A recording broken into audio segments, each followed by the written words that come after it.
Mwanga wa Jamii kuna taarifa hapa kubwa ambayo imekolezwa na wino mweusi. Wameandika bunge la 12, mambo matano yaliyotikisa. Marais wawili walihutubia wabunge 19 kuapishwa nje ya ukumbi. Mwanamke wa kwanza kuwa katibu, 10 waliaga dunia. Taarifa imeandikwa ukurasa wa pili gazeti la Nipashe Mwanga wa Jamii. Vitu vingi sana vimeainishwa hapa kwenye ukurasa huu wa pili wa gazeti Nipashe Mwanga wa Jamii, ambapo taarifa inaeleza kuwa uhai wa bunge la 12 la Jamhuri ya Muungano wa Tanzania utafikia ukingoni kesho, na Rais wa Jamhuri ya Muungano wa Tanzania Dr. Samia Suluhu Hassan atalivunja rasmi ili kupisha mchakato wa uchaguzi mkuu wa rais wa bunge na madiwani. Wakati bunge hilo likitamatika, ni wazi kuwa muhula huu wa kibunge umeshuhudiwa chombo hicho cha kutunga sheria kikikumbwa na misukosuko, mageuzi pamoja na mijadala mikali. Bunge hilo limebeba historia na mikasa mbalimbali, ikiwemo kuhutubiwa na marais wawili wa vipindi viwili tofauti, hayati John Pombe Joseph Magufuli ambaye alizindua rasmi bunge la Novemba 2020, lakini alianza kwa kulihutubia, na baadaye Rais Samia Suluhu Hassan alilihutubia bunge kwa mara ya kwanza baada ya kushika nafasi hiyo Aprili 22, 2021. Rais Samia alihutubia bunge ikiwa ni miezi mitano tangu mtangulizi wake hayati Magufuli alipozindua, na jambo lingine lililoacha kumbukumbu ni kujiuzuru kwa aliyekuwa spika wa bunge Job Ndugai ambaye aliongoza bunge kwa takriban miaka 6 katika historia ya bunge hilo tangu kuundwa kwake. Hiyo ilikuwa ni mara ya kwanza kwa spika kujiuzuru. Nakumbuka hivi alikuwa kwenye sherehe ile ya wakulima na wafugaji. Akazungumza maneno ambayo ni kama yalimfanya wakamwataki. Akaona hapa sasa bora ni jiuzuru, niachie nafasi. Na watu ni kama walimtrendisha hivi kwenye mitandao. Akatrend kweli. Naomba nisamee sana. Nisamee mimi, nimekosa mimi. Na kweli na ilikuwa ni kitu ambacho watu ni kama waliona kitu cha ajabu. Mpaka spika wa bunge kujiuzuru, lakini tuliona Ndugai aliamua kufanya uamuzi. Wanasema maamuzi magumu. Naam. Maamuzi magumu.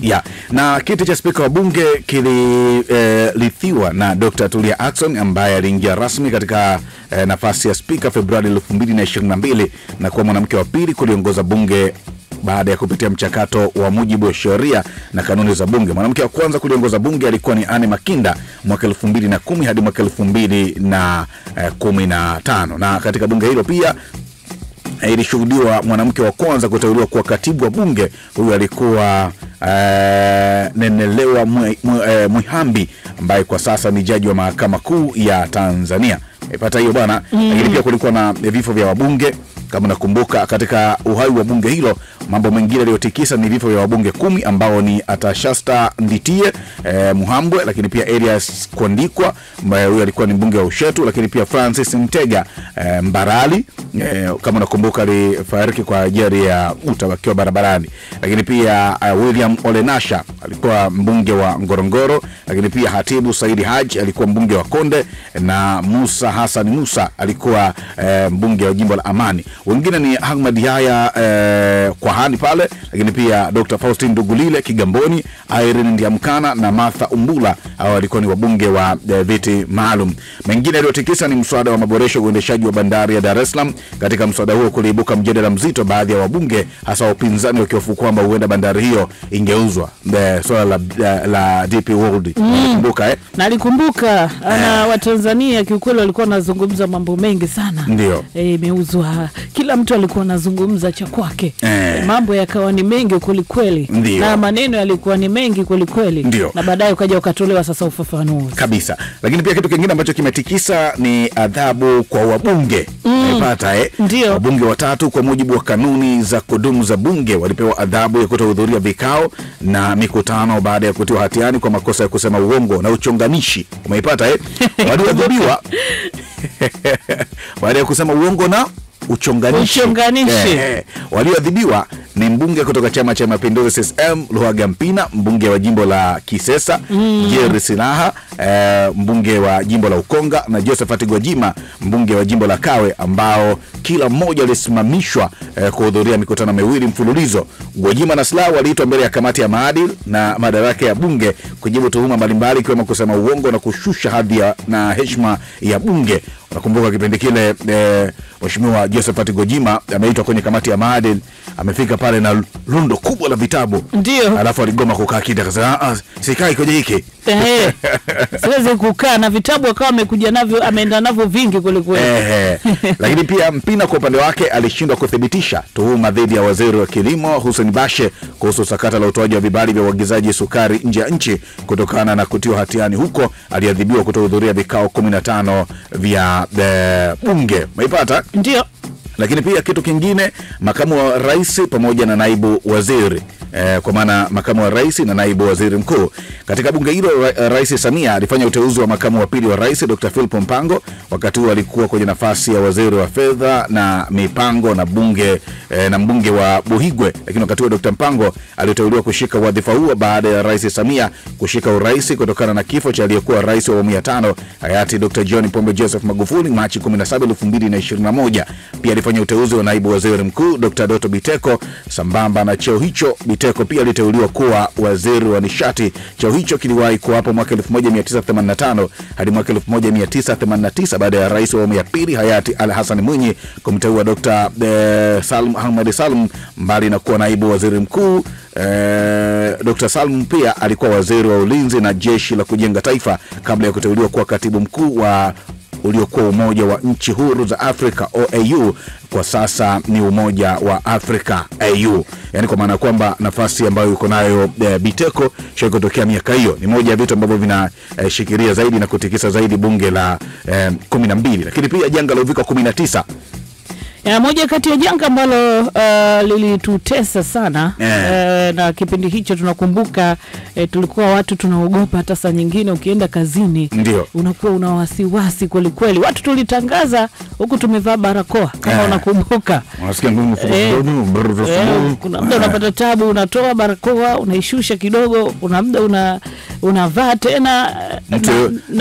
Tunakumbuka pia tuliwapoteza baadhi pia ya watu, ndugu zetu, watu wetu wa karibu. Kipindi hicho cha janga la uviko 19 kiukweli lilikuwa ni janga ambalo kila mtu alikuwa analiogopa. Na mtu yeyote akifariki kipindi hicho watu walikuwa wanakuambia ni COVID-19. Hakuwa na magonjwa mengine yoyote. Watu wanasema ni COVID, huyo ni corona. Yes. Na tunakumbuka kila sehemu ambayo tulikuwa tunapita kulikuwa kuna ndoo za maji. Tulinawa sana na kipindi hicho kiukweli bila kunawa mikono unaweza ukajikuta hata unapofika sehemu unakuwa una wasiwasi kwamba nisije nikawa nimepata. Lakini sasa hivi ukipita maeneo ndoo ni kama hazipo tena. Hazipo na kipindi kile pia takwimu zilitoka kwamba hata wale watu ambao walikuwa wanasumbuliwa na magonjwa ya kuhara, magonjwa ya tumbo yalikuwa yameisha kabisa, kwa sababu tulikuwa na kawaida ya kunawa. Lakini sasa hivi hiyo tabia haipo tena. Sasa wakati wa ugonjwa wa uviko 19 wabunge walifanya mikutano kwa kutumia muda mfupi tofauti na kanuni inavyoelekeza. Kwa kawaida vikao huanza saa 3 asubuhi na kuahirishwa saa 7 mchana, kisha kurudi saa 11 jioni hadi saa 1 na dakika 15 usiku. Wakati wa ugonjwa huo walilazimika kukutana saa 2 kwa maana saa 8 mchana na kuondoka saa 12 jioni. Utaratibu huo ulirejewa katika bunge la 11 lililoanza Machi 31, 2020. Matumizi ya teknolojia ya habari na mawasiliano TEHAMA yalichukua nafasi, ambapo kishikwambi kilitumika kwa jambo lolote na la usubunge. Maswali ya wabunge yalitumwa moja kwa moja kwenye vishikwambi vyao ili kurahisisha namna ya kuyajibu. Hii ilikuwa tofauti kwa utaratibu uliozoeleka. Kabla ya hapo, mawaziri na naibu waziri walijibu maswali wakiwa wamekaa kwenye viti vyao badala ya kwenda eneo maalum kwa kazi hiyo. Hapakuwa na maswali ya papo kwa papo kwa waziri mkuu. Lakini pia kitu kingine ni bunge live. Unakumbuka kwamba bunge kuna kipindi ambacho kulikuwa na mjadala mkubwa sana wa lisionyesho live, na ilifanyika hivyo. Moja kati ya jambo ambalo watu walikuwa wanalizungumza pia sana. Taarifa hiyo imeandikwa kurasa pili gazeti hili la Nipashe Mwanga wa Jamii. Lakini iko taarifa imeandika Rais Samia ataka Tanzania Msumbiji kushirikiana kufikia uhuru wa kiuchumi. Taarifa ukurasa wa 3. 249 washinda kitabu cha Dr. Mengi. Taarifa ipo ukurasa wa 3. Watanzania 42 waliokuwa Israel warejea, ukurasa wa 5. Lakini iko taarifa hapa ya babu miaka 70 jela maisha kwa kusafirisha bangi. Sasa babu miaka 70 jela maisha, ina maana maisha yake yote yeye anaenda kumalizia huko.